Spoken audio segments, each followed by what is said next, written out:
From Washington, this is VOA News.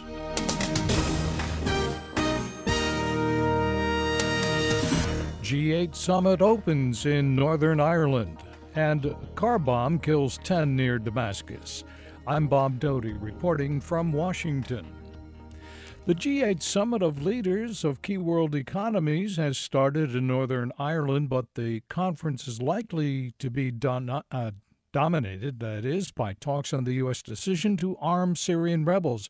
President Obama said, "Beyond these shores, right now, in scattered corners of the world, there are people living in the grip of conflict, ethnic conflict, religious conflict, tribal conflicts. And they know something better is out there. And they're groping to find a way to discover how to move beyond the heavy hand of history." Mr. Obama is planning to meet with Russian President Vladimir Putin on the G8 sidelines Monday to discuss his decision to provide weapons to the rebels in their fight against Syrian President Bashar al-Assad. It is an action that Mr. Putin has vocally opposed. Activists say a car bomb near a key military airport in Damascus has killed 10 Syrian soldiers and wounded 10 others. The Britain-based Syrian Observatory for Human Rights said the bomb Monday targeted a checkpoint near the Maza military airport in an upscale neighborhood in western Damascus. The violence comes as Russia, which has a veto in the UN Security Council, said it will not permit no-fly zones to be imposed over Syria. The United States and European Union say they are starting talks on a new transatlantic free trade agreement. European officials and U.S. President Barack Obama announced the agreement Monday to begin what are likely to be lengthy negotiations on the trade deal as the G8 summit opened in Northern Ireland. The U.S. and 27-nation EU already account for nearly half of the global economy, with $1 trillion in annual trade. But Mr. Obama said a new deal to cut tariffs and permit the free flow of business deals could be potentially groundbreaking. It would increase exports, decrease barriers to trade and investment.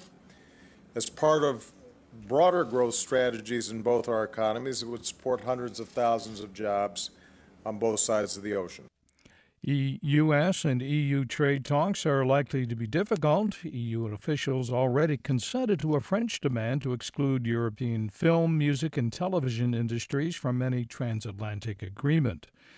British Prime Minister David Cameron, who is hosting the summit, set other economic goals for the two-day summit. Making sure we have more trade deals so we keep prices down, making sure we have greater transparency so we can help developing countries get the tax and the revenue that they need, and this issue of taxation, making sure we crack down on tax evasion and aggressive tax avoidance so right across the world countries get the tax revenue need to keep taxes down for hard-working people and to make sure we can have good health and education systems for all our people.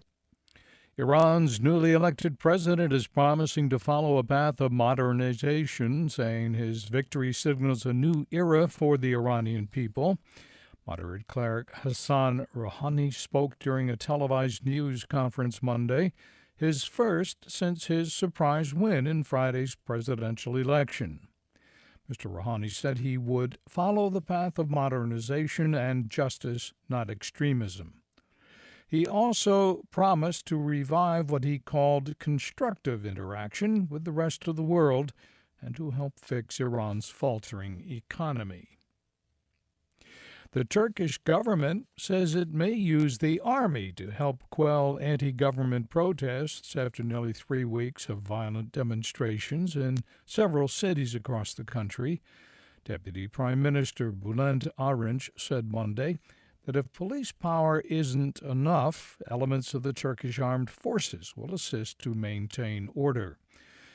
His comments come as 5 major Turkish trade unions began a nationwide strike against the police crackdown on the Gezi Park demonstrators.